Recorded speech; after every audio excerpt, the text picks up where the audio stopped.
you so much. It's incredible. I mean, if we really look out at everything that has been happening across the entire planet, and knowing that COVID and a variety of things have put a damper, so to say, on face-to-face interaction and hugging individuals and saying hello face-to-face.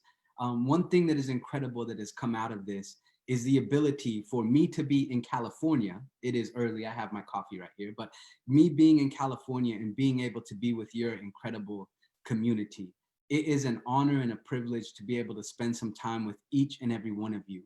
Wherever you happen to be, whatever you may happen to be going through, the light within me honors, cherishes, and recognizes the glorious essence that is dwelling at the depths of your being. So today I have a conversation that I would like to share with you that I think that you're going to enjoy, and it has to do with this concept of equality and embracing the CSL philosophy, science of mind, new thought. We're going to attach that word consciousness to it. So a consciousness of equality, how can we begin to embrace this level of consciousness and bring it out to the forefront so that we are doing our part, as we often say in CSL, in creating a world that works for everybody. So with that being said, I would just like to share very quickly a little bit about myself and how I've come to this particular point in my life. Not saying that I'm made it or anything. We're all on this incredible journey, but I've been in this particular philosophy now. When I say it, it's kind of crazy. When I just saw the dates that it's going to be September, it's like, it's mind blowing. But I've been in this philosophy now for a little over 10 years. And there's one thing that continues to stand out to me as I read through Science of Mind, as I read through the guides and the Science of Mind magazine, as I look at a variety of new thought texts, and it's not just stopping there. I'm talking about looking back at ancient traditions. My wife is Native American, learning about their spirituality. I'm half Black, half white, learning about the African spirituality. As I begin to look at all of these spiritual paths that we as human beings have traveled down in the past or are traveling down here today, there is one incredible thing that continues to stand out, and that is how incredible this gift of life that you and I are living truly is. This present moment that we are sharing with one another, the glory that is contained within all of it. As we think about this moment that we are all in, wherever we happen to be, whenever we happen to be listening to this, we are resting in this infinite universe where elements and minerals and gases are combining and intertwining, and new galaxies are being formed.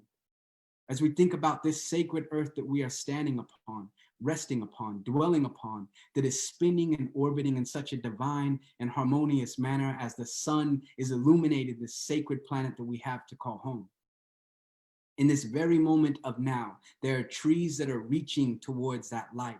There are seeds that are slowly awakening to their own inherent greatness as they are resting in soil that has been accumulating nutrients since the beginning of time. Animals that we share this planet with, insects that we share this planet with, other human beings, our brothers and sisters who we share this planet with. The glory that is flowing through all of that.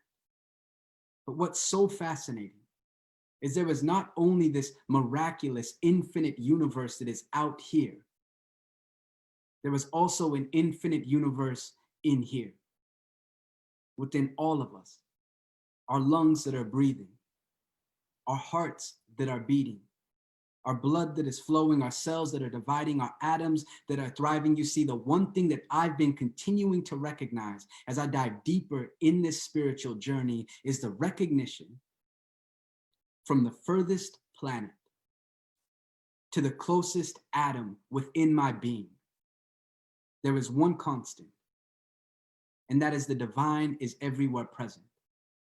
Now, some people call it the divine. Some people call it the infinite intelligence, God presence, love, energy.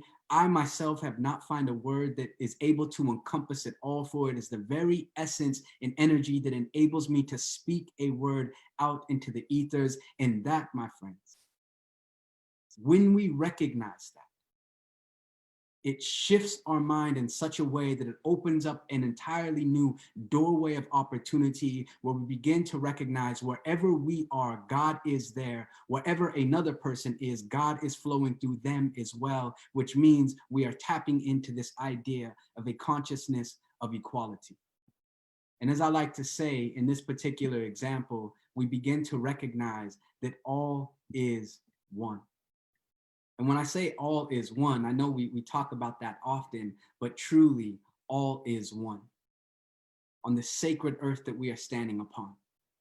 So what would happen if we were truly able to begin to recognize the oneness that we share with everybody and everything, not allowing what others are or are not doing to taint or disturb the peace that is always within reach within ourselves? What would begin to happen if we begin to identify all the barriers that prevent us from understanding that there is a God essence and presence that is dwelling within our brothers and sisters, and instead we're able to build bridges to create these inclusive environments, this culture of equality that allows all individuals to thrive? What would happen if we were willing to stand for those who may be treaded upon or oppressed throughout many, many years and captured this concept of unity? Well, my friends, the place that we start is not solely looking out in the world and asking, what can we do out here, but what must begin to shift in ourselves? What is an inner state that we can begin to tap into that begins to identify all the ways in which we are not participating in creating that world that works for everybody? Now, we're going to get to the heart of this matter. So we have like 8 hours to talk about it. No, we have a little bit of time to talk about it. And I just want to share a little bit because honestly, as we look over the course of this year and what's happening right now here in America, where I think many of us are, there was a continued conversation that is continuing to swirl about inequities, injustice, inequality, and the way in which that seems to be flourishing in massive ways. The external world at times tends to dictate the way that we see ourselves within, and to the degree that that external world is at the kind of the steering wheel of what's taking place within ourselves is the degree then to which we show up. And to share just a little bit of how that has played out in my experience. And then I'm going to touch upon particular things that we all can begin doing. I think it is important for me to share a little bit of my perspective and how I've captured this idea of equality, not waiting for another person to grant me equality, not waiting for some higher entity or government association to grant me equality, but for me, myself, to honor and recognize my own inherent worth. For all of us to honor and recognize our own inherent worth. Because if we do this, if we recognize our inherent worth, then it would seem that we effortlessly begin to honor and recognize the inherent worth within other people, because if you remember the way that I started out this conversation, it is about recognizing the one essence, the one presence, the infinite intelligence that is dwelling within all individuals, within all things. So if I recognize the inherent worth that is dwelling within myself, honoring the God presence that is indwelling, then it would seem as if I simultaneously begin to recognize that God presence dwelling within other individuals. Now, what's fascinating is it didn't always start out that way, at least for me. I grew up in this very unique part of our country. I would ask in the chats, does anybody know where this is? If I was in person, I would actually quiz you. No, not really. If anybody knows where this is, you can type it into the chat and you'll probably see it now. I was raised in Salt Lake City. And what's fascinating about the particular area that I was raised, as I mentioned earlier, I am biracial. My mother was adopted from Scotland. My father is African American. And I found myself in this particular little pocket of Salt Lake City that wasn't extremely diverse by any means. In fact, my sister and I were two of the only kids of color in our particular community. And I remember growing up and hearing particular words, particular conversations by way of individuals at the churches we went to, by way of teachers, by way of neighbors, and even some of my friends' parents, saying particular things that the way I interpreted it really began to put myself, my family, in a very small box. And the reason I say this is because, first and foremost, in that community, we were one of the only families who didn't have a typical household in that environment where a mother and a father was there, or a mom and a dad. My mom at that time was slipping down a very slippery slope of drugs and addiction. My father, unfortunately, I didn't really have a relationship with him until I was about 16. On top of this, my grandparents on my mom's side, who was helping to raise us, was raising us with a very small social security check, which meant that in this affluent community, we did not have everything that everybody else had, which suddenly made me think a certain way.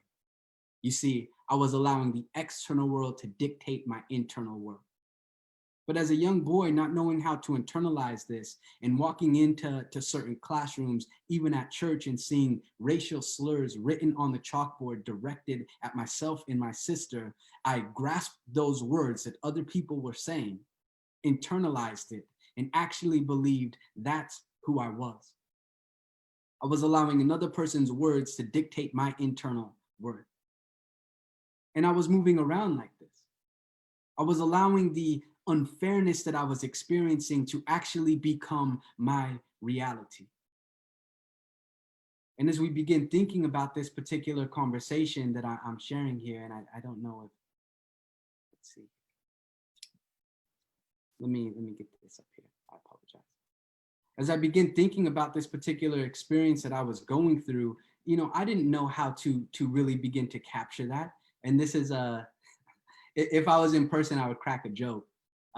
Because that's me playing basketball, and I'm not standing up now. This was probably like third grade, and I'm not tall by any means, so I'll tease that that's the same height that I'm the same height that I was then, which is not accurate, just kind of a joke. But there was this young boy internalizing the external world and actually saying that's who I was. And I remember sitting with my grandmother, and she told me something that was extremely important, ultimately saying that another person's reality of you does not have to become your reality.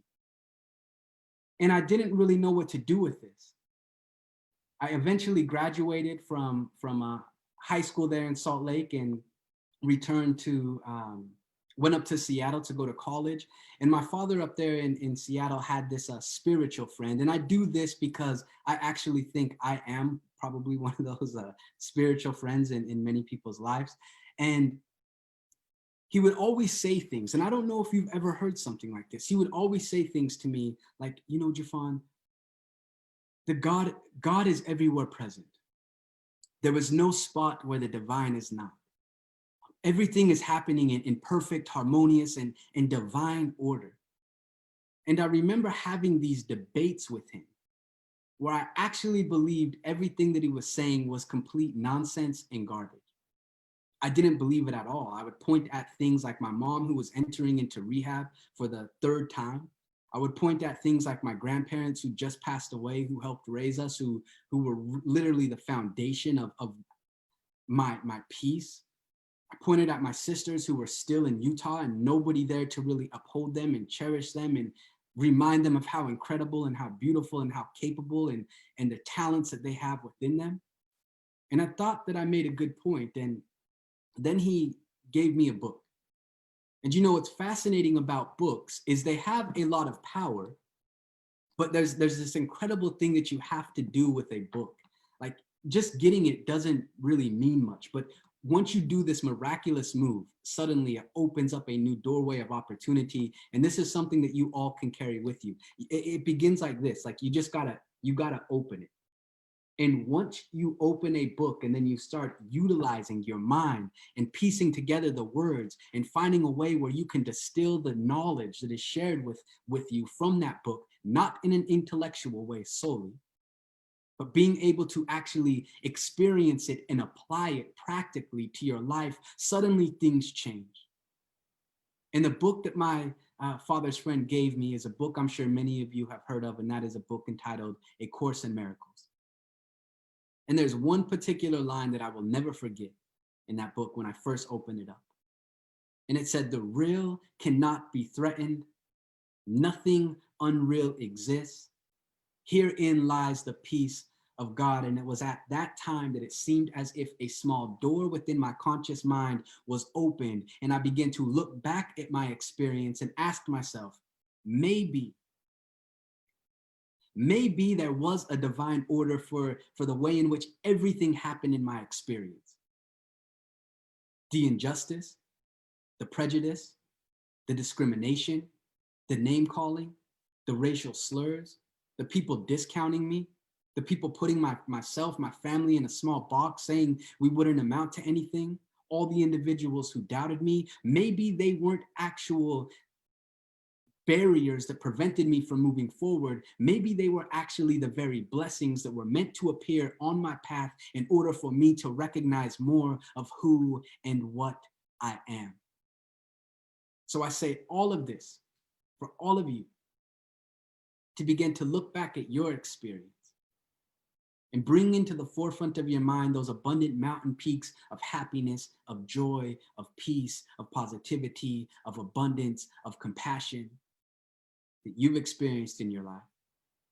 In the low, dark valleys of despair, discrimination, prejudice, overlooking you, and begin to recognize the one essence, the presence, the one thing that is always there. The divine has always been with us. So as we find ourselves in this particular time, right now, with everything that is happening across the country, across the world, maybe that is the very stepping stone that is required for us to recognize, to move into higher realms of consciousness by way of experiencing this concept of equality, honoring and recognizing the inherent worth that is dwelling within ourselves. Is that a possibility? Is that something that we could begin doing? Is that something that actually matters? Or are we, as I did in my past, are we going to continue to allow the outside world to dictate and determine the way that we feel about ourselves? What are we going to do? There is a miraculous power that we all have within us, our ability to assist in creating this experience that we call life. We are walking around each and every day, ultimately coloring this blank canvas that we call our life. Many of us are unaware or not fully intentional or conscious of the way in which we are using these miraculous tools that have been dwelling at the depths of our being since our first breath. And we continue to recreate or color a canvas a certain way. So what would happen if we shift the way we see ourselves, take hold of these particular tools that we've come into this earth possessing, and begin intentionally and collectively creating a world that works for everybody, by way perhaps of identifying all the ways in which we are participating in a world that does not work for everybody.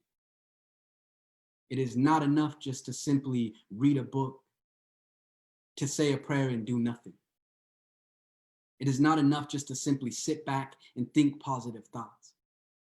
It is important that we treat and move our feet. It is important that we pray and then move. It is important that our actions reflect those intentions within ourselves, and they always do.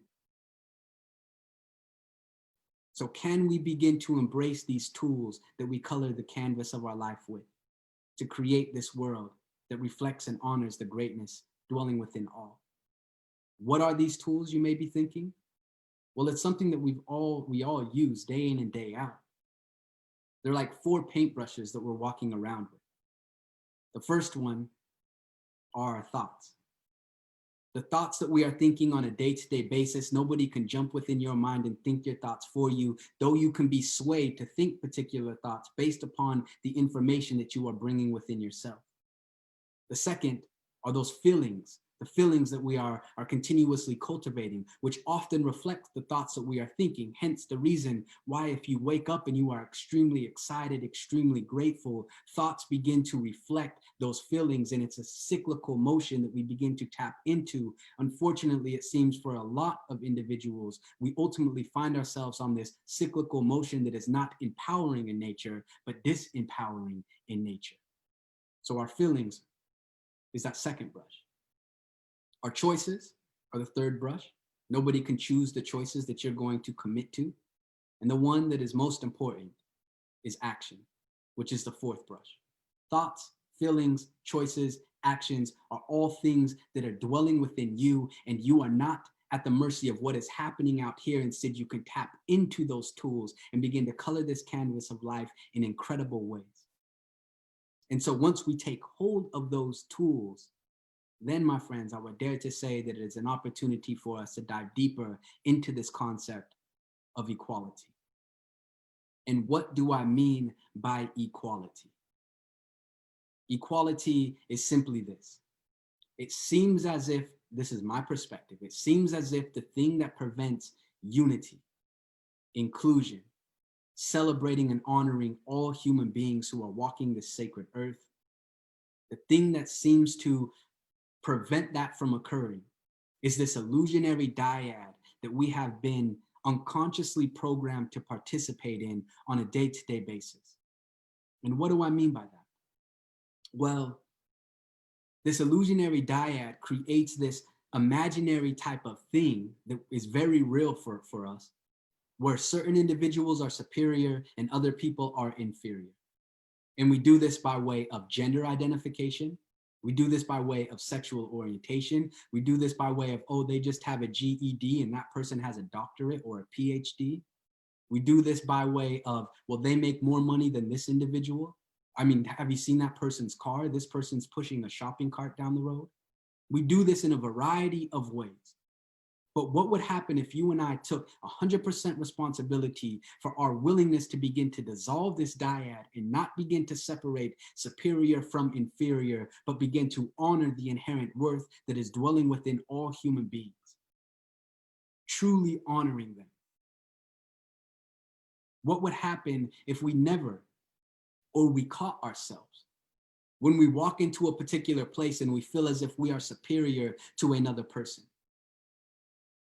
Or maybe more importantly, as was my experience in my life based upon what I've shared with you here today, I would walk into an environment and I would feel as if I was inferior to other people. And the moment that somebody feels as if they are superior, they exclude those who they see as inferior. The moment that somebody walks into an environment and feels inferior, they immediately exclude themselves from being a part of that environment. So, my friends, if we are willing to begin to honor and recognize the inherent worth that is dwelling within ourselves, dissolving this illusionary dyad, and standing upon the concepts that we talk about weekly here at Center for Spiritual Living, honoring that inherent worth, knowing that there is a divine presence flowing within all individuals, miraculous things can begin to take place. Change the way you see yourself, shift your perspective, and the entire world begins to change. Ascend into higher levels of consciousness, and everything begins to transform. Transformation is irreversible if we are willing to go down that process. So some individuals may be saying, all right, Jeffon, well, look, I mean, you shared a variety of things, but I mean, I really, really want to know, like, what are some things that I could do? I mean, how can I remember these particular things? And if you see me looking around, it's because I have like multiple screens all over the place. And I don't want, as you may be able to tell, I could probably talk about this for like 5 hours. So I want to be respectful of time. But for those of you who are thinking, you know, Jeffon, let me ask you, like, what can I do? Like, really, what can I do? And it's not what you can do necessarily out here, because out here in the world is an effect that is caused by what is taking place in here. So the question may become, what can I begin to shift internally that will cause a new effect that I am experiencing? And as we do this on an individual level, we see how that shifts and shapes our experience. As we do this on a collective level, we see that massive things begin to shift and transform. But a simple thing that I feel all of us can be able to embrace is to simply be in this present moment. You know, and I went to school for accounting, so here comes some numbers. So don't fall off your seats when I say this. All right. So right now, we are at day number 243 of this year. I know for some of us, it's like 243. I mean, time hasn't been moving linear. It's like we went from here and now we're here. But day 243. And there are two natural occurring phenomenons that happen within each of us that we can tap into consciously that will remind us that we are assisting in co-creating our experience. The first natural phenomenon is something that you have been doing throughout this entire time, and that is the breath that you are breathing. The average human breathes roughly 25,000 times per day, which means this is day 243. You and I have had the opportunity to take roughly 6 million breaths this year. And of all those breaths that you've had the opportunity to take, how many have you been truly conscious of, attentive of, aware of, not just your body that is breathing, but the essence of life that is breathing through you? Tapping into that immediately brings us back to the present moment, which is the moment in which we create. The second natural occurring phenomenon is something that happens in this region, and that is the heart that beats. On average, our heart beats 100,000 times per day. This is day 243. That means we have roughly 24 million heartbeats this year.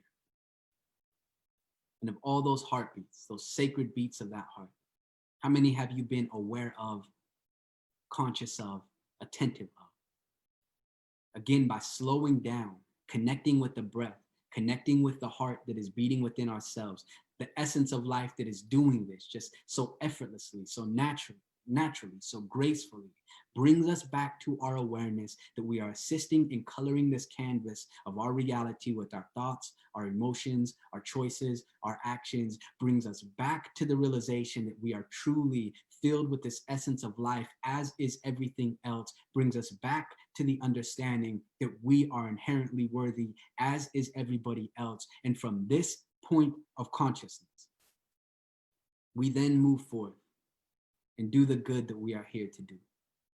Because there are people who are waiting for each and every one of us.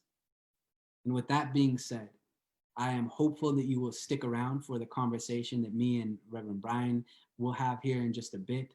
I want to briefly just thank all of you for your willingness to be a part of this community. And I know from looking from afar for myself, the conversations that you all have at your center, within your congregation, the things that you all stand behind, the messages that I've seen in the comments, the level of consciousness that you all are bringing to the forefront is something that does not go unnoticed. And from afar, I just want to let you know that I honor, I cherish, I value, I appreciate the glory that is dwelling within the depths of all of you, the depths of your being. Please be willing to capture at least one of these ideas that we talked about today and go forth and do the good that you are here to do, because the world waits for you. In fact, the world exists through you. So let's all do our part in creating a beautiful world. And with that being said, I will conclude and lead us in a affirmative prayer before we move to, I believe Jill will pop back up here in a second. So I invite you just to close your eyes if you would like, wherever you happen to be.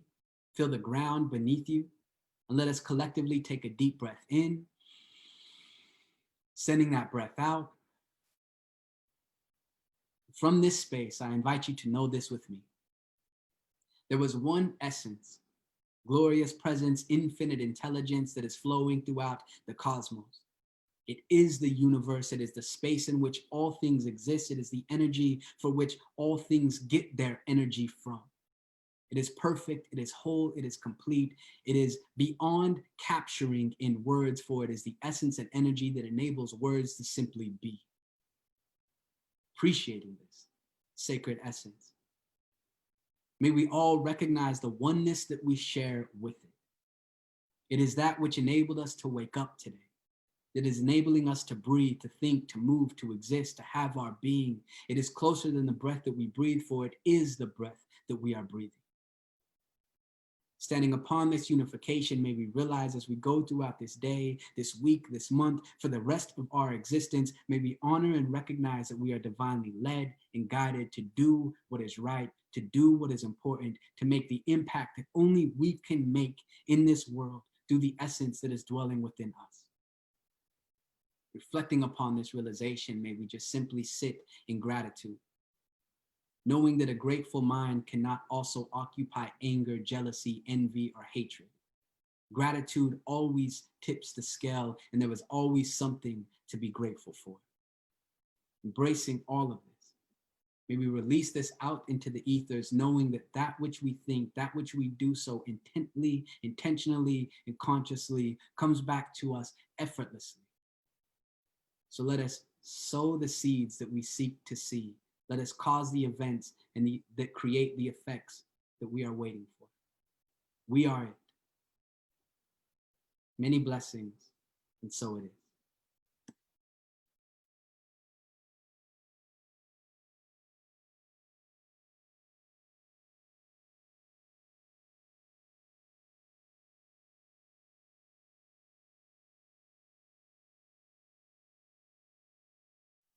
So, wow, isn't Jeffon Seeley just something absolutely special?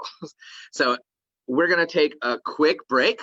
So, I encourage you guys to go and grab some fresh coffee or some tea or maybe a little something to nibble on. Make sure you use the bathroom because we are about to get it in with a conversation between myself, Reverend Brian Akers, and Jeffon Seeley, our speaker for the day.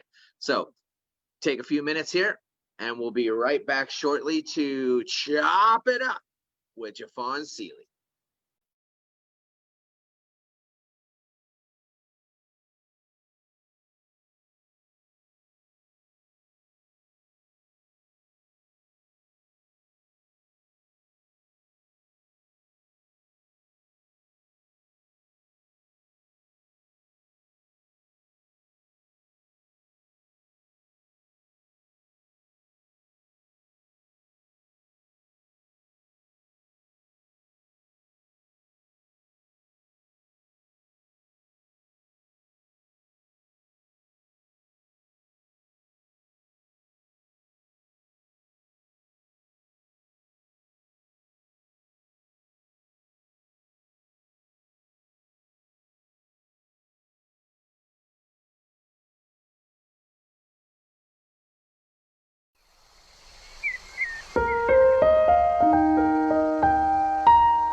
morning, everybody. Good morning, Oneness.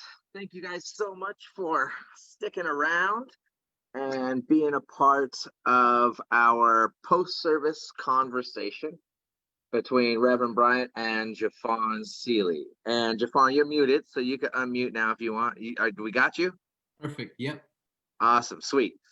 So the first thing I'd like to do is I'd like to invite all of us to just take a moment of silence. We're gonna have 7 seconds of silence for Jacob Blake, 1 second for every time he was shot in the back. And then I'll move into an affirmative prayer, and Jeffon and I will get started. So please join me in this moment of silence and affirmative prayer.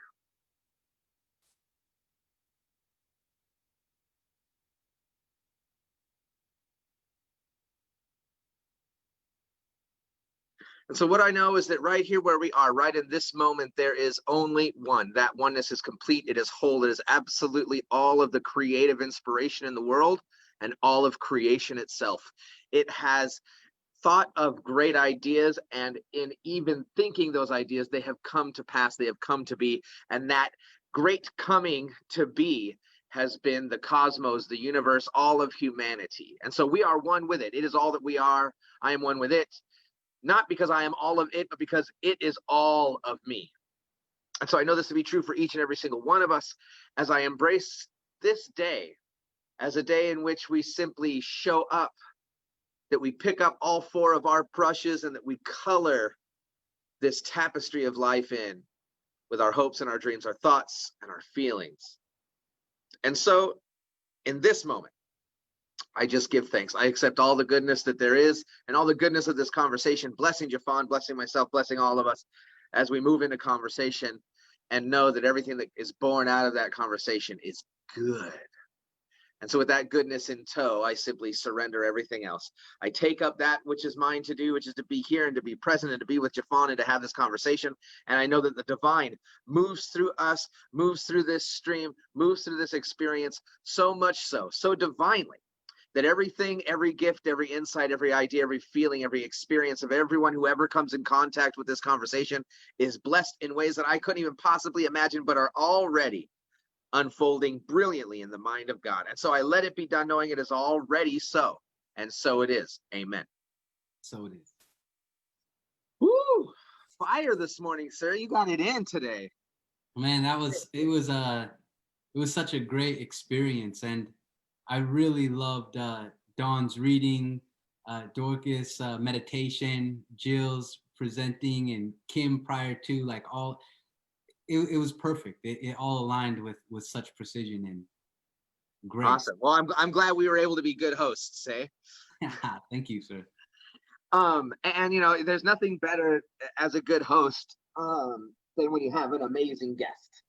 And so your talk this morning was fantastic. I know that I'm inspired. I was watching the comments in the feed, and it's obvious that the community was lit up. And so I love that. And so there's a couple of things that I wanted to talk with you about today that kind of came from your talk and from conversations you and I have had. So you guys should know that Jeffon and I have known each other for a few years. And while we've been in each other's atmospheres and like been orbiting one another in this new thought kind of movement, it's only been recently that we've really started to like connect in a way that is just awesome. And I cannot speak highly enough of Jeffon Seeley. It would be impossible for me to overstate his brilliance. And so I wanted to kind of get our audience to know a little bit about you a little bit more, and then kind of dive into some things that maybe we've talked about before, maybe we've never talked about, that just kind of bring that brilliant perspective that you have into this conversation that our community is having around so many things. Mm-hmm. And so the first thing I would love to ask you is, can you give us the rundown? You gave me this rundown about how you started here and you had this kind of racial experience, and then you moved over here and you had this kind of racial experience, and then you moved here and now you're here, and the difference of those contexts. So can you share with our community like kind of what that experience for you, the evolution of your racial autobiography, and as it relates to your spirituality and how your spirituality was informing you and all of that? Yeah. And I think I know what it's in my mind. So if I'm veering off, Bro, Jeffon, we're just chopping it up, bro. What comes out, man. there's many paths. Yeah, so I think it's always important for me when I begin sharing my story, or particularly about my experience, to highlight where I grew up in Salt Lake and the way in which that kind of formed the way that I saw myself. Often because I was grasping what was happening out here, internalizing it, and then allowing that to determine how I saw me. Um, and as I mentioned, growing up biracial and all of those things created this almost perpetual state of inferiority in my mind that I didn't know was there. And I moved to then Seattle after high school. It's not as if those feelings just stayed in Salt Lake when I left out of the state. You can run, but you can't run away from yourself, and you definitely can't run away from what's within you. And so in Seattle, it was still, those feelings still popped up, but all of a sudden I was surrounded by a lot more different populations, diverse populations, diverse demographics. And I had a hard time kind of maneuvering and figuring out how do I communicate with my friends who are Black? How do I communicate with my friends who are Asian? How do I communicate with my friends who are white? How does all of this dictate the way that I'm seeing myself? And so I was almost like this chameleon where, I didn't like to, it was hard for me to admit this, that I was almost code switching in such a way that I was never really authentically me. And then I moved down to Northern California for a little bit of time, and then ultimately to Atlanta. And that's where really I hit this next zone of awakening. The first awakening happened in Seattle, as I mentioned, where I at least started tapping into some of this like conscious ideas and realizing that I'm not who another person said that I am, or I'm not the experiences that happened to me. I'm something much more than that. And then it was like exponentially, I exponentially grew when I landed in Atlanta and wandered into my first experience with Centers of Spiritual Living. This was in 2012 maybe. And that's when I really started recognizing this. And then the way in which my racial identity and my race, and the ways in which I was seemingly discriminated against in Utah, a little bit indirectly in Seattle. And then all of a sudden I found myself in Atlanta, and I am obviously not as dark as some of my friends or even my family. And suddenly I found myself on this interesting side of the coin, so to say, where people were actually paying more attention to what I had to say than my friends who were darker than me. They were, people were giving me the benefit of the doubt than people who looked like my father.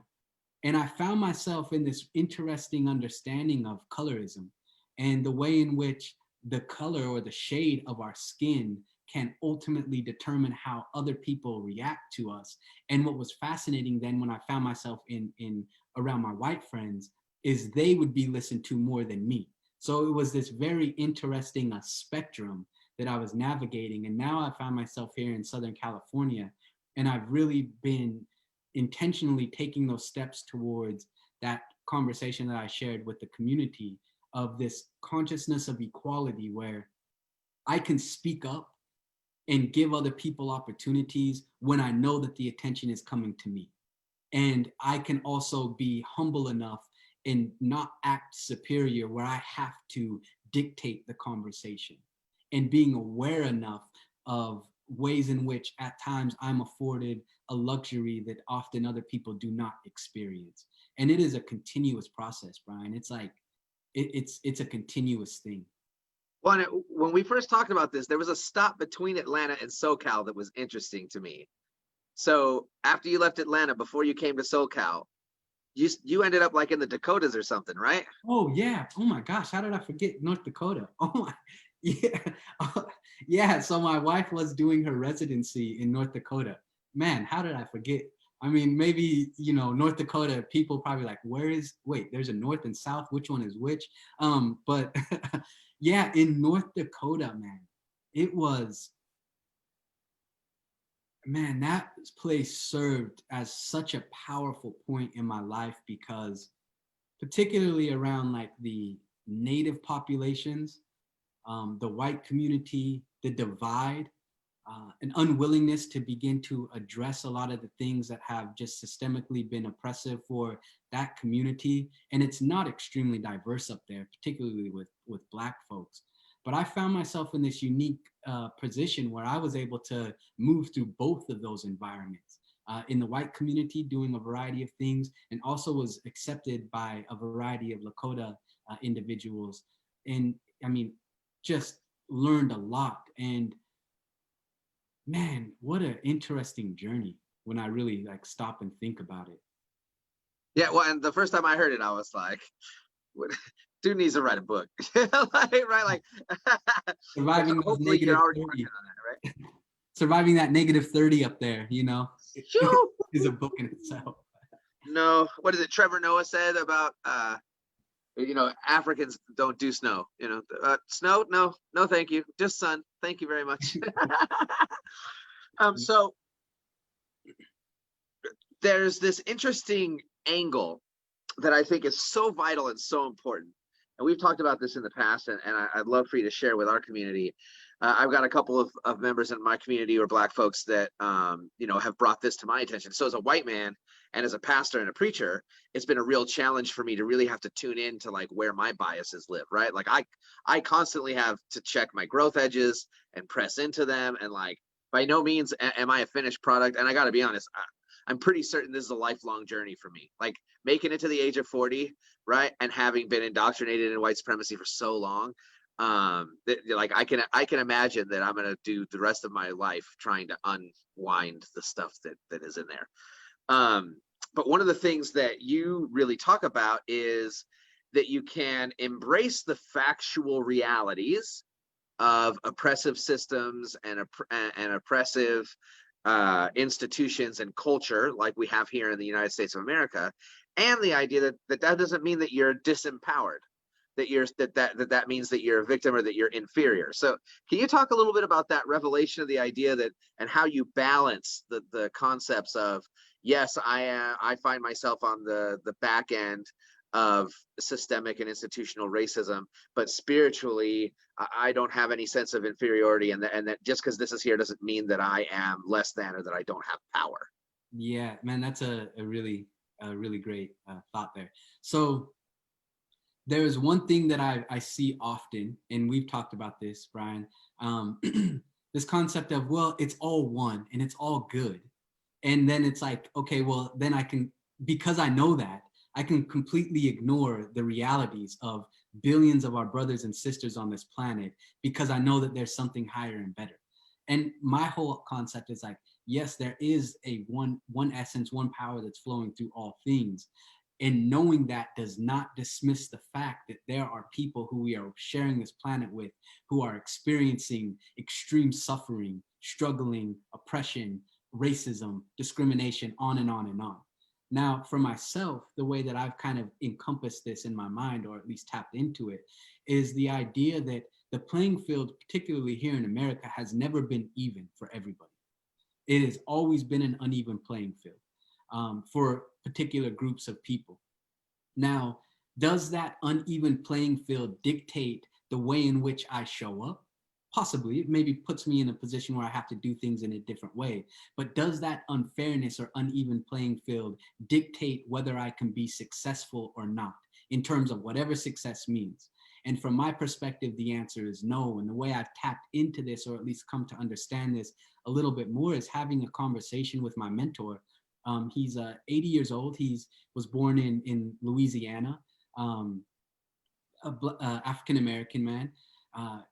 One of his first in his family to go to Dillard University at HBCU. Wait, is this the dude that I met in Utah? No. Oh no, that was your uncle. That was your uncle. My bad. Yeah. Went to Berkeley in the 60s or the 50s. Marched with King and them, and he's like, man, when I was marching, they wanted us to stand peacefully, and there was this guy a white guy who came up and tried to hit me, and so I spit in his face, and they suddenly realized they didn't want me on the front lines marching with them, because he's like, I'm not just gonna sit there and let them do this. But anyways, he was the first department chair at the University of Utah, the first Black person to hold that position, and then ultimately started his own business. And he was saying, there was something that he realized, that unfairness is a part of the experience for so many, but that unfairness did not dictate whether he could be successful or not. There was a place that he could tap into, that we all can tap into, that is not at the mercy of what is happening out there. And it's found also in books like Man's Search for Meaning by Viktor Frankl, where there is this space of freedom that is available to all of us in between the stimulus and the way in which we react or respond. And often as humans, we are reaction machines, habitually reacting in ways that we have done in the past.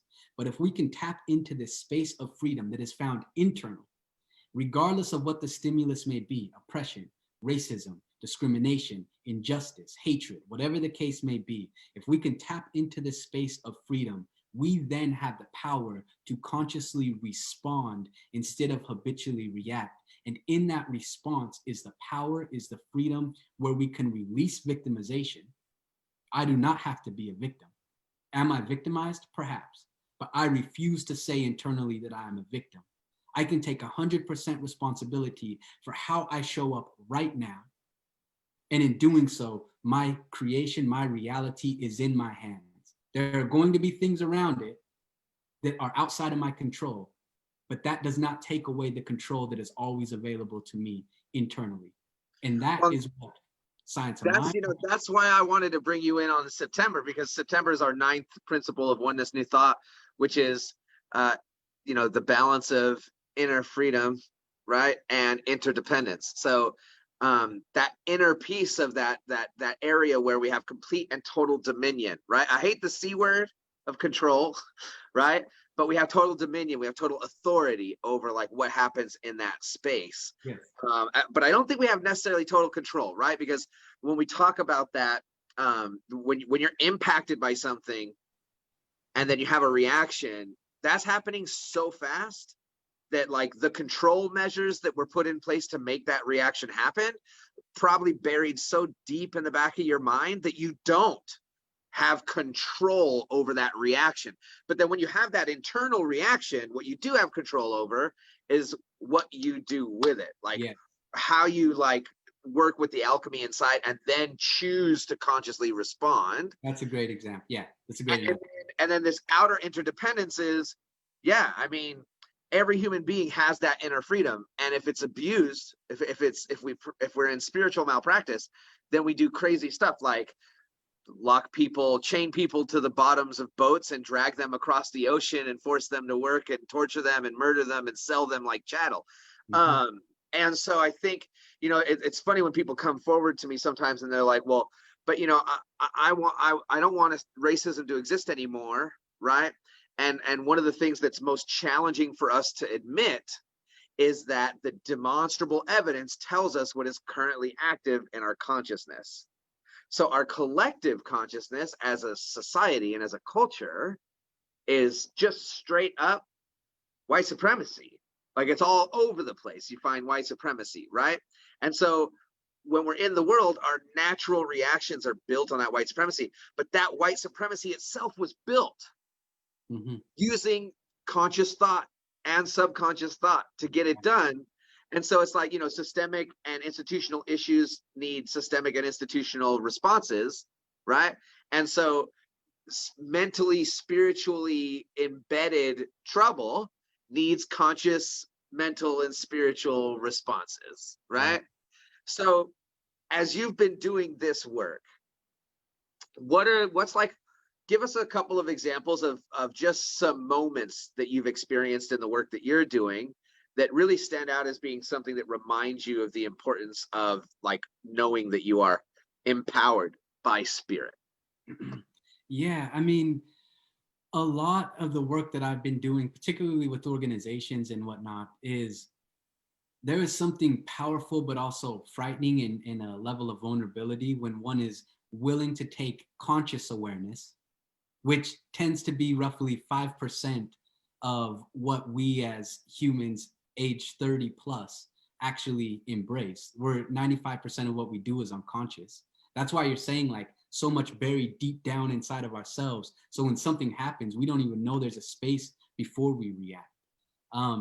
So one of the most empowering things that I enjoy seeing those who are willing to do it is to tap into to take this light of conscious awareness, I say metaphorically, into the dark unconscious caverns of our mind and our heart, and begin to illuminate the things that we've overlooked, discounted, suppressed, ignore, avoid, deny, and shine a light on that, because that act of denial is often fueling the things that we say we're against, or that act of avoidance is the very fuel of the atrocities that we're experiencing, whether personally or collectively. And so as we begin to have that courage, that willingness, that confidence to go deep within ourselves and begin to pinpoint areas, as I often say, that do not create or does not create a world that works for everybody, and admit responsibility for the role in which we play where we are not doing that, it's immense freedom, but it's also fear and vulnerability, because we're stepping outside of this cocoon of comfort that we become so accustomed to. But that's where the growth, that's where the transformation begins to occur. Well, I heard a while back, and I can't remember who said it, but as a pastor, it's my job to comfort the afflicted and afflict the comfortable, right? Yeah. And I feel like, when you talk about that, moving out of that comfortable space and into the vulnerable space is where authenticity really lives, right? Is where like the authentic, but I think sometimes we feel like we can't have that authenticity because we've got these external barriers, that we're afraid of the consequences of what will happen if my authentic self mixes with all of the stuff that's going on out here in the world. What would you tell someone who is hesitant to bring their authenticity because they fear what's kind of going on out here, because they can't predict how that authenticity will affect what's going on around them in the world? Yeah, I'll try my best to answer it. But one point that I think is extremely important is the reason why I found myself not at times taking those steps outside of that comfort zone is because it may invalidate everything that I've been accustomed to believing. It may invalidate the way in which I've chose or made the choice to live my life. It may invalidate the things that I've dedicated maybe years or decades to. And having that level of reality where it's like, wow, maybe perhaps um, my life is built upon this foundation that is crumbling or rotten or toxic, it's easier just to ignore that.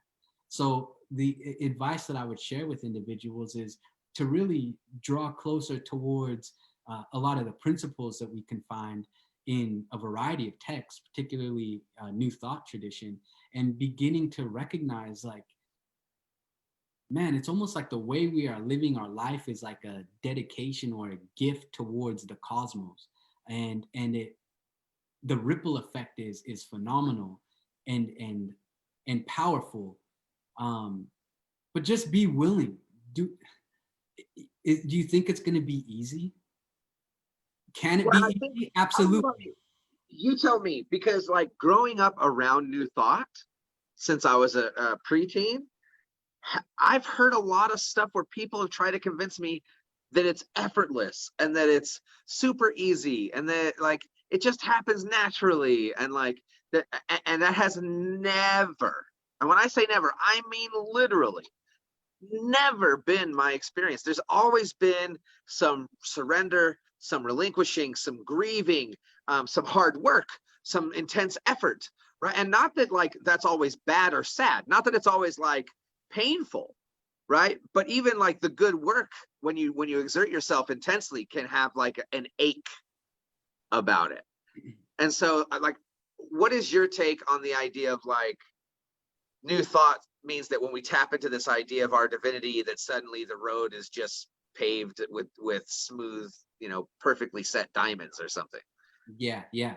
Well, okay, is it a possibility that one can tap into a particular state of consciousness and immediately be there? The answer is absolutely yes. Yeah.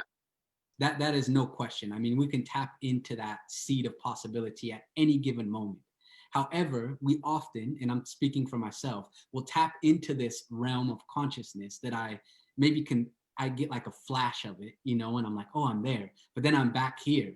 And there's often, yeah, steps, trials, tribulations, that I have to leap over, barriers that I've internally created that require attention and awareness to begin to dissolve those and recognize the illusions for which they are. Now, some of those are easier, others are difficult. It can be effortless in a way where, I mean, I would ask a seed, when you're planted in the darkness of soil, is it effortless that you just grow and break through the soil, through the seed, and reach towards the light? And I guess from a deeper spiritual level, yeah, life is continuously unfolding and growing. But from that plant's perspective, it might be like, I had to cling on to these little drops of rain. You know, I had to embrace the nutrients of the soil, breaking out of this shell that was so cozy and warm to reach up into the unknown. I mean, that was terrifying. And so I would say maybe for us humans individually looking out, there's bumps along the road, but from a deeper spiritual level, the process of unfolding is effortless in nature. And so maybe not grasping onto one or the other, but ultimately seeing the way in which they merge as this human experience that we are having while tapping into a deeper level. Just totally. Well, and so like, there is something that I've observed as a spiritual leader, that when the culture of certain new thought, schools of thought, are such that the idea is it should be, no, come on, it's effortless, it's the thing, yeah, it's in you and it's great. It's that, like, the experiences of challenges and turbulence and struggle and the other things that kind of are all human, like every one of them. It's like we've run away from traditional faith and philosophy to create a new kind of guilt, right? Because there's a shame around the idea that, well, I'm supposed to know that everything's okay. I'm supposed to be faithful in the idea that this thing is already done. I'm supposed to, like, already be living in the embodiment of, like, this perfect life that I want to lead.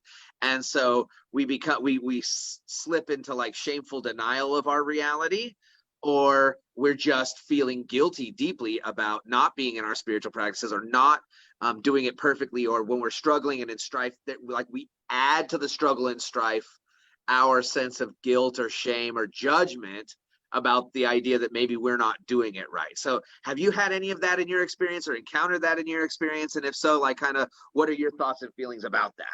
No, I have it all figured out. No, I'm just... Thank God we brought you in. Yeah, let's go to the next question. You guys had me for 6 years waiting for you to come and figure it out. So yeah, no, man, it is a moment by moment thing, and tapping into it at one moment is different than what's going to happen in the moments to come. And at times, for myself, I've projected back in the past, trying to tap in or recultivate that feeling or those emotions that I had in the past, completely unaware that this moment is completely new, or pulling myself out of the present and looking into the future with this anxious anticipation or expectation. And then it totally separates me from the ability to simply be here now. So it feels as if, at least for myself, as I'm going down the spiritual journey, it is being able to recognize the knowledge and wisdom that I can gain from the past, allowing that to influence the way that I show up right now, while also envisioning what's to come, but not separating myself from the work that I'm doing today, which is ever changing, ever present, continuous. It's never going to stop as long as I'm here walking and breathing, at least in this physical journey. It's something that requires my attention. And it is difficult, in my experience, to think consciously. It is difficult to actually be conscious in this moment. I mean, I don't know anybody who's went 24 hours being 100% conscious. I mean, I maybe have like 60 seconds, maybe like 10-second blips, and then I'll slip back into a cloud that passes in my mind and I attach to it, then come back. But it's this process of just continuously, almost as that book, Maxwell Maltz's book, Psycho-Cybernetics, it's like continuous course correction and bringing yourself back to the fundamental truth, which I feel is that concept of our inherent worth and oneness that we share. Well, I think there's a lot of connectivity around some of this stuff too. Like when we think about what's in the human collective consciousness and what we're seeing in the world demonstrated by our creative prowess collectively, it's interesting that one of the challenges that we have spiritually, especially in modern times, is spiritual sustainability. And what I mean by spiritual sustainability is really broad, right? So like spiritual sustainability is in, am I holding the conscious thought, and am I able to move through the world with that in mind, kind of like as the backdrop of everything I experience as I move through that world? And is it sustainable the way I do it? What I've noticed is that when folks pretend like things aren't the way they actually are, that's really taxing on the stamina. Right? And it's easy to get exhausted and then fall out of it, right? And also that, like, if you're not exercising those muscles very often, then you're going to get up and you're going to, you're going to do 10 push-ups. You're going to be like, "Ooh, okay, we're good." You know what I mean? Like, and that it's a matter of kind of coming around to this idea that it needs to be your spirituality and your spiritual practices as a lifestyle, right? Not spiritual thinking, but spiritual living, has to take into consideration the cultivation of stamina and spiritual practice, and this idea that it has to be sustainable. Like, it can't just come and feel like it's interrupting your life, and then eventually you're like, well, that's got to go because it's interrupting all the, my phone calls and my work. Am I right? Like, it has to be a thing that when it comes, it's so welcomed that this stuff over here is the stuff that moves in order to accommodate like a sustainable piece of the process. So like sustainability and resilience are what's being built up when we engage in these spiritual practices. So what are your thoughts on how people can cultivate a sustainable spiritual set of spiritual practices, like daily integrated spiritual practices, and cultivate that stamina and sustainability in their own lives? Yeah, it would be fascinating for me to sit here and be like, yeah, well, look, this is the 3-step process. And I know for myself that I've been committed and fairly consistent with particular practices that continuously remind me or bring me back to that center. But by no means do I have it figured out. So just letting everybody know, like, look, we're learning as we go and sharing what we know and seeing if that aligns with us. And if so, then we can take it and build upon it and make it our own. But I do know a few things that can build up that stamina and that sustainability. I mean, meditation is something that's extremely important. And it doesn't just have to be sitting down by yourself, eyes closed. But I said 25,000 breaths that we take on average per day. I mean, roughly 16,000 of those is when we're awake, because if we sleep 8 hours. But I mean, being conscious of the breath and really bringing yourself back to that, because that at least allows you to be in the present moment, or pausing, feeling your heartbeat. I mean, recognizing these miracles that are taking place within the introvert or the innerverse, so to say. My mentor often says, become an astronaut of inner space and really venture into that infinite universe that is dwelling within yourself to continue to grow. So, I mean, meditation, being in the present moment are things that really are the main things for me, but it's easy for me to sit here and say that. And it's an entirely different thing to move it from the intellectual realm to the experiential realm and apply it when I'm going throughout my day and being able to tap into that, which is a muscle that I have been working on growing for a long time.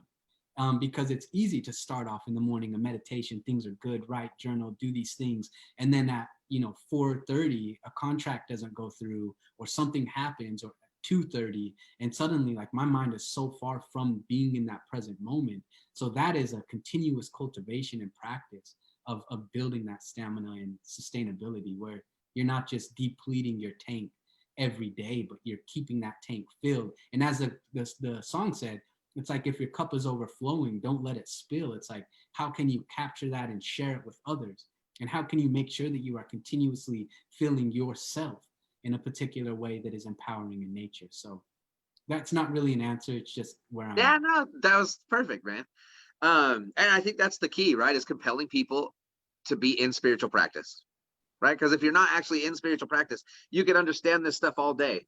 But if you're not actually in spiritual practice, you're not actually doing it. You're not actually living it or embodying it. Just because you understand it doesn't mean that you're doing it. It's living instead. Yeah, it's like you said, it's like spiritual living. And we are always in this, as long as we're breathing, moving, we are living in this vessel.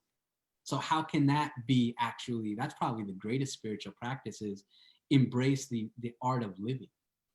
Okay, ready for a tangent? Yeah, let's go. Yo, How come where this message doesn't reach young audiences and bring them together in community? I think at times because it can be self-righteous, it can be seen as telling somebody what to do.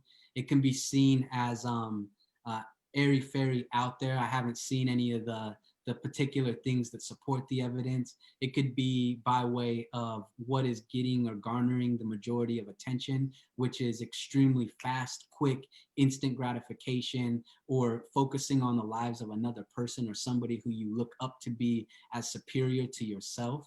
And it's also easier to look outward and not go inward to begin to capture these ideas. I think it's a combination of many of those things, but it's there. I mean, it's in the spirit of the being. It's just simply how is it that we can, in what ways can we go and tap into that to remind them of who and what they are, not being the one who is the bearer of all wisdom or knowledge, but really just creating an environment that is inclusive and creative and empowering in nature. I mean, How do you think, like, what do we have to do? What is communities like ours, whether they're online, whether they're in person, however they are manifesting, like whatever form they take, what do you think are some key things that communities consider if what they really want is to be able to live up to, this is one thing that I know. You don't have a legacy if no one stays behind and new people come in and carry your legacy forward, right? And so what we have in New Thought is that we have a bunch of people that think they've created a legacy, but there's no generation that's been created to like carry that legacy forward. So in my opinion, there is no legacy as of yet. That doesn't mean there won't be one, but currently there is no legacy because that requires the handing down of the information. So for the people who are in a position where maybe they have the opportunity to be part of a legacy of building the next iteration or the next wave or the next large movement of spiritual seekers and spiritual people who are living spiritually, what are some things that you think those folks can do to begin to reach those audiences and speak to them and invite them to be really inclusive about the way they include them in their communities?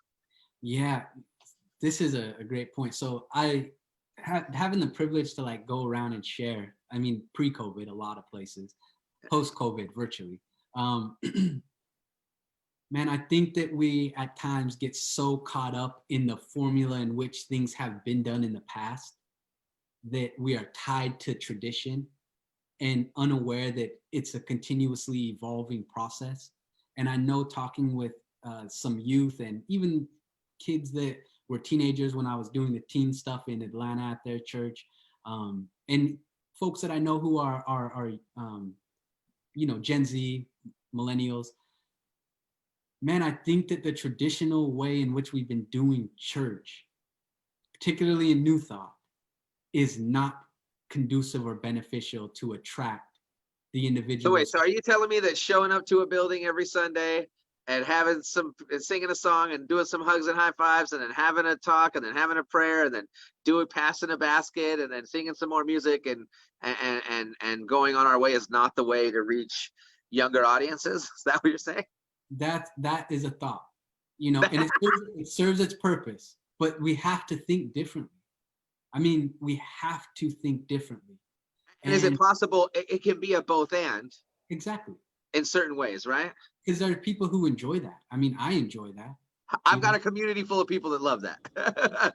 I enjoy that, but Me too. I know that a lot of younger folks, even who have been with me to CSL communities, I mean, they don't keep going. There's something that misses the mark. And yeah, what your community is doing by way of being out in the community, doing things in that way, and creating various ways for them to tap in and be inspired to continue forward that may not be the traditional route, is what stands out to me. The way in which it looks specifically is something that is all theoretical at this point. Yeah, and I think, that's all we can really do. I think that's the whole point, is that I think what some of the traditional thinkers would like for younger audiences to do is convince them that they can see the future and then inspire them to trust that the future that we see is real and then like we end up getting held accountable to whether or not it unfolds the way that we described it when we first talked about it. And I think part of it is that young leaders like you and I and others like Reverend Masando Hiraoka, Reverend Savannah Noel Riker, Reverend Dr. David Alexander, folks like Dan Granda, folks like Christine Anderson, folks like just so many. There's like this little handful of younger folks. And I think that the idea is, hey, you got to sell us on your idea. And if we don't think your idea is going to work, then we're not going to invest in you. And so like, that's faith. And part of creating the intergenerational legacy is at some point putting faith in the up and coming generations that they're going to see further than you are, like that their vision is more, and that they're going to be around for those ministries much longer. And then inviting and embracing that, where suddenly now the older generations and the legacy bearers and the elders who we need, who hold all of our emotional history, who hold all of our cultural history, who are just so vital and important to our community, that they can then relinquish the need for everything to be about serving them specifically, and can become really about them serving the young people who are trying to carry the torch. And I think that's where that second spark of faith gets lit up. Right? Because there's a cause behind it and a vision behind it that's calling for like, hey, in order for your legacy to survive, it's not about telling these young people to do it your way. It's about inspiring them to take up what you've put in front of them and do it in their own unique and powerful and creative ways, and let them respect and care for you and be grateful for your presence and your investments in them as they go. But they have to be empowered, right? We've talked a lot about empowerment. They have to be empowered to feel like their vision is valuable, and that people are willing to take risks. Right? Because I think sometimes people think that faith, when you practice new thought, is that you've already thought it out, and so you know it's going to be perfect. And it's like, no. We have no clue what's going to happen next. So that's what faith is about. Faith isn't about having certainty in the future. Faith is about, as Dr. Holmes would say, having expectancy in the future. And so my question to you is, if you were sitting down, you were brought in as a consultant for a new thought community that was saying, hey, Jeffon, what we want to do is we want to be dynamic, we want to grow, we want to be something, we want to be all the good things that we've always been, and we want to grow into this new idea of where the world is headed and what ministry and pastors and spiritual communities look like in the future. How would you counsel those folks? Like, what are just some key ideas that you might invite those folks to pay attention to about how to do that work? Yeah, so a few things that pop out immediate are, first, and I see this in SoCal because there's so many CSLs and New Thought communities. In what ways do you all align with each other to support each other? I mean, I'm thinking here in SoCal, there's like, I swear, within a 20-mile radius, you know this, like there's so many, and they're like disconnected. And it's like, how can you all come together to create a movement? Now, in coming together, you have to begin to identify why you don't come together already, which is probably this dyad of, well, we're superior to them. I mean, we have 300 congregants, they have 15, and this type of ideation that exists internally within the structure or the organization itself. For particular organizations, if it's like, okay, how do we go out and expand? Maybe beginning to identify particular ways in which people feel once they are a part of it. When new people come in, it's not just a pat on the back committee that goes up to them, but it's like really, I don't know, like honoring or cherishing them. And it's hard to say, like put into particular words, but it really comes down to attracting diverse individuals from various perspectives, from various backgrounds, who maybe do not look like the traditional people who have been there. We know that America is getting increasingly diverse. I think 50% of children under the age of 10 are children of color. So we know it's not going back to the way that it was. So how do we reach out and connect to those groups? How do we create synergy across various lines that we see as divisions, whether it's religious or whether it's community organizations? And then the final one is like, well, what do you do once they're there? I mean, is there opportunities for people to actually learn and contribute and be a part of? And from my experience, I mean, I there's something that I just enjoyed going, but David Alt, Reverend David Alt in Atlanta, he literally came up to us, and there was I want to say there's like 20 or so young adults at that time in the community who have since all went their separate ways. So that's another important factor in young folks, transient in nature in terms of, look, we're figuring out what we're going to do and where we're going to go. But he came up to us and basically said, look, we want to have like a young adult service, and you all run it. We don't want anything to do with it. You all just take it and go. And that was the first opportunity that I ever had to speak. He asked me if I would speak, and that's what catapulted or opened the door for me to do the things that I'm doing. So it's almost like putting trust in another person and not micromanaging it or having all the attention circle back to show how great and superior you are. You know, so all in all, I'm saying all of this to say there are a lot of ideas, but in truth, I don't know. No, but that's the thing, right? Like to just to be willing to talk about it, and to be willing to try things, and to be willing to experiment and to take risks and to lean out. You know, I think it's powerful to realize that at this point in time, and I can share with you the experience our community is currently having. So we're perfectly financially sound. In fact, we're financially stronger than we were pre-COVID, right? We've got phenomenal attendance. Like we have more people showing up to our online services than we're showing up in the building in person on a regular Sunday, right? And then once you and I are done here, once the service is done, like throughout the week, so many more people, like we're reaching at least, like our average is between 400 and 500 people every single Sunday after the fact, right? And then on top of that, we have these musicians that otherwise we'd have to pay to get them here and to have them perform. And then we have, and we have speakers who live in California, which is wildly inconvenient to their friends who want to bring them out and have them speak to their communities. So then they get to like put them on camera and have them speak and deliver a beautiful message like you did today. And so pivoting into that like next thing involves engaging people, not who've always liked the way that it's always been, but inviting a curiosity about how the emerging group of people that will be here longer are choosing to engage the world, and getting curious about that and serving them through those avenues. And I think that I just want to thank you for showing up today, for being one of those young voices in the world that reminds people, younger folks, that like it, spiritual community doesn't always have to be all about, all of this old school ideas, but that the wisdom that's in those old school practices and those old school spiritual concepts and thoughts is still super potent, and like we shouldn't throw the baby out with the bathwater.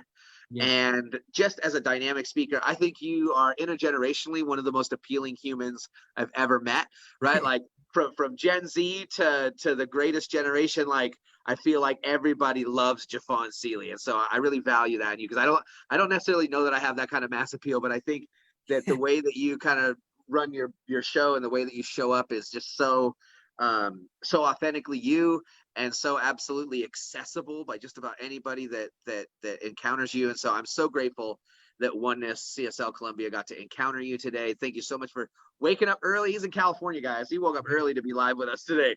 Oh, good. And thank you for delivering your gifts and bringing everything to us. And so what I really want to do, and this is just something that is one of my common practices, is two things. So firstly, I'd like to let you have the last word. So I'd like for you to just take a second and think about what's one last thing that you'd love to leave with my community, and then lead us in an affirmative prayer, and we'll wrap it up for the day. How's that sound? Yeah. Me leading an affirmative prayer? Yeah. You. Okay, that's fine. Yeah. That sounds great. Well, before I get into conclusion with my final word, and then in double conclusion with the affirmative prayer, thank you so much, Brian. It's been so great, and I've told you this in person, just to have your voice and your willingness to say things that so many are thinking, and in the way that you authentically share your experience, your perspective, your ideas, holding people accountable from your position, is something that I truly cherish and respect. And building our friendship, our brotherhood, so to say, is another thing that is very, very special to me, that I appreciate. And to be a part of your community, though now it's 9 o'clock in the morning here, but to meet everybody virtually, or at least say hello, is another thing I appreciate. So the final word that I'll say is this will be from, I'll say something from my mentor, which is authentic human interaction. Authentically interacting with other humans is the greatest way to invalidate unconscious perceptions that have no basis in experiential reality. The moment that we authentically engage with people who are totally different than us, whatever those differences or dimensions of diversity may be, and genuinely get to know them, we invalidate the unconscious perceptions or biases that we have about that person or group of people because it was never based in experience. So authentically engage with more humans today, this week and beyond. And the affirmative prayer, we'll move into that. Let's do this. So with that being said, where we find ourselves, let us just take a deep breath in and sending it out, being aware and mindful of the space around you, the seat, the ground that you are sitting upon, the sounds that are swirling around, the breath that is flowing through you. And let us see if we can reach a place of stillness where we can actually feel our heart beating within. And from this space, know with me that there is a divine essence and presence that is everywhere. There is no place where it is not. It is the space in which all of creation occurs. It is the creation itself. The depths of this essence, it is one, it is whole, it is complete, it is perfect, it is divine. We are one with this sacred essence. I mean, it is literally who and what we are. It is found within every atom, every cell, every molecule, every tissue, every fiber, every organ, everything that composes that which we believe ourselves to be, the divine is. May we realize with this unification that we are led towards exactly where we are supposed to be, that we say the words that we are supposed to speak, that we think the thoughts that reflect the divinity within all things. May we honor and realize that we are the co-creators of this experience that we call our life. Embracing this in a sense of gratitude and appreciation, of thanksgiving, filling ourselves with gratitude, knowing that gratitude is inexhaustible. There are infinite things for which we have the ability to be grateful for. Let us focus our attention upon them.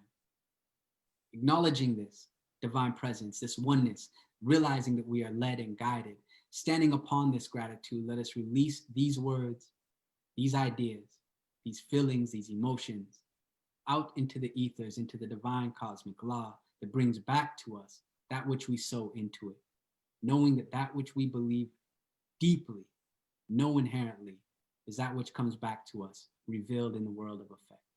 That being said, many blessings, namaste, and so it is. So it is. Amen. Jeffon, thank you again so much. I love you, brother. We'll be in touch soon. We got a lot of work to do together in this world. I promise that. And thank you all so much, Oneness, for coming out and for sticking around. And whether you're watching this live or whether you watch this on the replay, drop some comments. We'd love to hear your thoughts and feelings about what we discussed today.